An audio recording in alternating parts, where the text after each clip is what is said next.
the show where we share the stories of the many who intersect with our healthcare system but are rarely heard from. My name is Kevin Poe, founder and editor of KevinMD.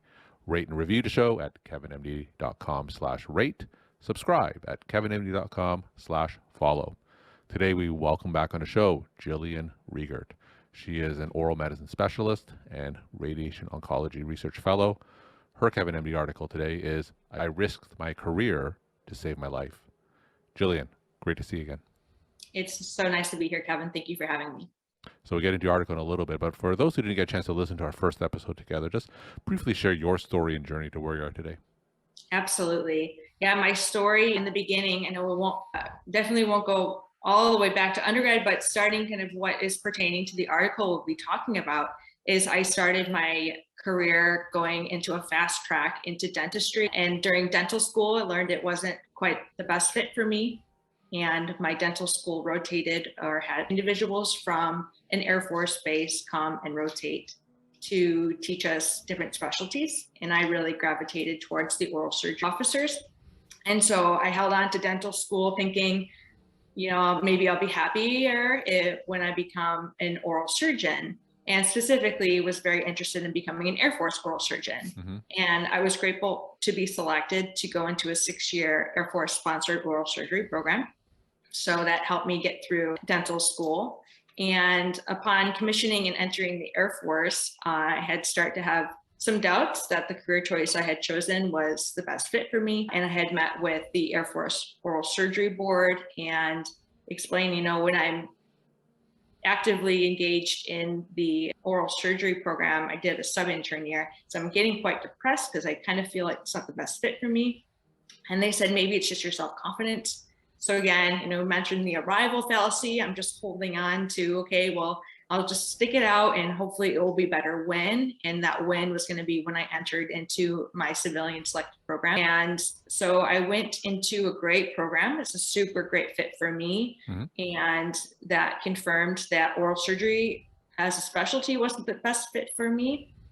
And this revelation, after you've put your head down and really work so hard to obtain a career path that you think you're going to be so happy and enthused about, and realizing it wasn't the best fit for me started to shake me up inside, having some distress. One, because I had committed to the Air Force for a 13-year commitment to be an Air Force oral surgeon. I committed to my program, and intern year mixed with sleep deprivation and the stresses of surgery, and it's a big jump from dentistry to surgery.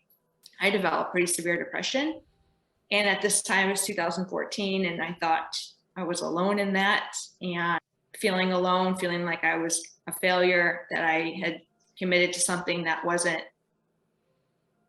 bringing me a sense of peace and purpose for myself. I developed suicidal ideation, and it was at a time where talking about it was very concerning because of all the things that you were concerned that you might risk, which would be, for me, my military career. Of course, it would be surgery. And then it's your ego, because you think if I leave something I committed to, then I'm an ultimate failure. And so I'm having all these concerns, and I finally voiced my thoughts, which is, we'll talk a little bit more about that, those moments that I was reaching revelation where I'm no longer hanging in to preserve a career, but I have to make a choice that might affect my life in terms of actually surviving this decision. But fast track into, ultimately, I end up deciding to take a chance to get help for my mental health, which leads to a medical retirement from the Air Force, which leads to a transfer into a different residency. And I did oral medicine. And in line with oral medicine, we often focus a lot on head and neck cancer. And so my current role is I am a research fellow in radiation oncology, which has really great ties with my oral medicine background, and also allows me to use more of my medical background than the dental school and being more in that dental focus alone did. The KevinMD article that you wrote is titled, I Risked My Career to Save My Life. Jillian, what are some examples that made you realize that this oral surgery program wasn't the best fit for you? I think, you know, when we talk about in medicine, if you like anything more than surgery, do it. And what that really highlights is that it's a strong sacrifice if you're going to be a surgeon. It's long hours in the operating room. And what really affected me was the forced sleeplessness when you're on call and when you're under high stress. And I realized that the combination of those two things, I couldn't think my way out of. I didn't have enough coping skills in my brain to protect myself from the suicidal ideation that resulted from that prolonged sleeplessness. And the benefits didn't outweigh the risks of potentially taking your own life. All right. So tell me, as the story progressed in your KevinMD article, for those who didn't get a chance to read it, tell me more about that story.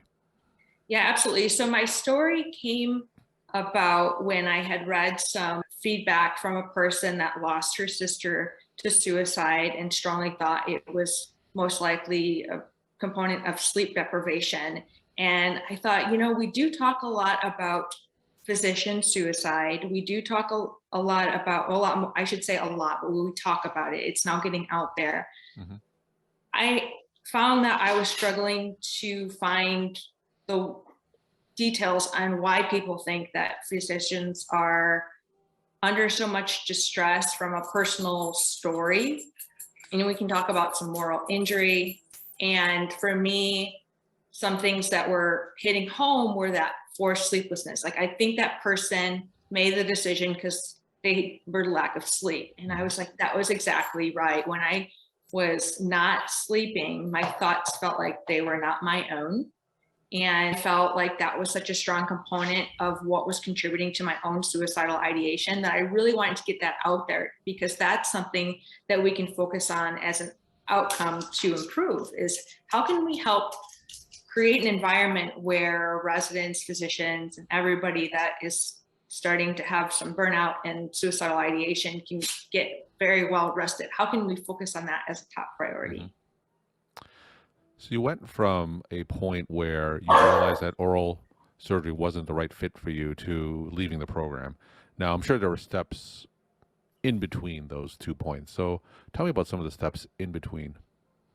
Yeah, absolutely. And this was so interesting for me because when I developed suicidal ideation, I felt like it wasn't an obvious solution for me to leave my program. I thought that I would rather take my own life than feel the sense of failure Mm-hmm. and letting people down for leaving. And so I was having these thoughts of taking my own life. And I finally got to a point where I asked a upper level resident, like, is this normal? Do other people feel this way? And that led me to getting a conversation going with my program director. Mm-hmm. Thankful for that person, because I hadn't yet developed the courage to overtly ask, like, hi, I'm feeling like I might take my own life. Is this, do other people do this, or what should I do about this? I said it more in a subtle fashion.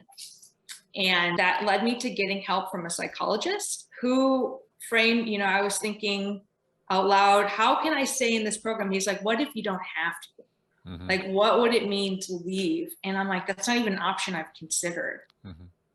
And so I ended up taking a medical leave to gain some clarity. And I still was feeling like, okay, the whole medical leave, I was convincing myself that I needed to finish the program. Mm-hmm. Like, I didn't really allow myself to rest and consider an alternative option. So I went back into my residency, and that time period, it was the medical school, which I really enjoyed medical school. However, it also showed me I really enjoyed rotations that weren't surgical. Mm-hmm. And it highlighted, like, oh, my ultimate goal is really not in alignment with what I find most interesting, where I find I create most value. Sure. And so I appreciated the medical school really helped me to navigate those feelings and thoughts. And while my program director was holistically supporting me, like, please just keep diving in, and we'll try to figure this out together. And so I get to the end of my medical school rotations, and this is third year in my surgical residency. And at this point, I had lost the love of my life, had died unexpectedly, and we weren't dating at the time, but I was still very much in love with this person. And this is a pivotal point in my decision making, because he had called me on a Wednesday night to check on me, and I was on call, so I was overtired, and it was the first time I looked at my phone and decided not to accept his phone call. Mm-hmm. And that Sunday, the next text message I had gotten from his sister was about his passing. And this was such a profound moment in my life where I paused and I felt that, oh my gosh, my priorities are so screwed up. Mm-hmm. And that started that decision to say what in life really truly matters. Like, what am I even doing? Life is so fragile. And when I get to the point where I finished my rotations, my co-resident passed away the day before our medical school graduation. Mm-hmm. And I just thought, did I miss something? Like, I don't know the details. And I just was like, I can't believe, again, like, my priorities are not right. And I had fallen, some articles I write about is my journey with anorexia. And I was very malnourished and medically compromised at this point with anorexia. So the Air Force had considered me for discharge based off of the development of suicidal ideation and where I was at with anorexia. And so I still wasn't ready to give up, right? I still wasn't ready to give up this identity that I had created for myself as an Air Force oral surgeon. So in order to try to get my mind to a place where I could make decisions that were going to impact the rest of my life, I accepted my treatment provider's recommendations to admit myself inpatient for anorexia. And that what that was going to do for me mentally, I wasn't ready to recover from anorexia, but I was ready to think clearer in order to fight for my military career, in order to gain clarity on what I might want to do long term. So I go inpatient. And while I'm inpatient, because I still don't know if the Air Force is going to discharge me or not, I'm getting interviews for another career just in case. And so I'm already planning my next steps in another residency just in case. And so I'm just highlighting that I wasn't resting. You know, I wasn't really truly in the moment resting and saying what's best for me. I'm thinking I'm a single individual that's dependent on myself. And what am I going to do if this doesn't work out? And what if? So when I'm inpatient, I get an idea for the next residency I might go into. Right after I got discharged from inpatient, I was in San Antonio appealing the decision the Air Force had made to medically discharge me. And I went to the appeal trying to stay in. And at that point, the person that was my lawyer was, sorry, I'm forgetting the military term that we used for that, but he was my lawyer to help me decide what would be best for me. And we just presented all the facts. And I ended up not fighting for, I just presented the facts. And I said, I'll trust you to make the decision. Because at that point I had realized, like, if I fight to stay in, can I confidently say that I can mentally be well enough to do what they need from me? And I was so depressed at that point. And so, you know, we use that term burnout, and I was grieving the loss of the identities and the loss of everything I had just mentioned. And so I did end up getting medically discharged. And the day after I resigned from oral surgery, I had already signed and started a residency the next day, and never really gave myself the opportunity to grieve and process. So it was all a lot of just moving parts that ultimately led me to why I speak out now, is because I've learned a lot about maybe things I would have done differently, and things that, you know, I would love people to hear now that may be in that thick of where I was in 2014, saying like, oh, I don't think I'm in the right path for me, and how dare I consider changing it. So during this journey that was marked by several episodes of tragedy, did you feel that you had people in your corner? Did you feel that you had people who were on your side, or did you feel alone? Yeah, I absolutely think that having supportive people on my side is what saved my life. And one of the people that stands out the most was my program director in oral surgery, because I went to him pretty vulnerable, and he just held me until, you know, we made these decisions together. And I speak to him now, and he championed for me. He never made me feel, I was making myself feel so guilty for considering leaving. And he just said, what is best for you? And I thought, wow, if I was in a different program with a different person with different circumstances around me, would I still be here? Hmm.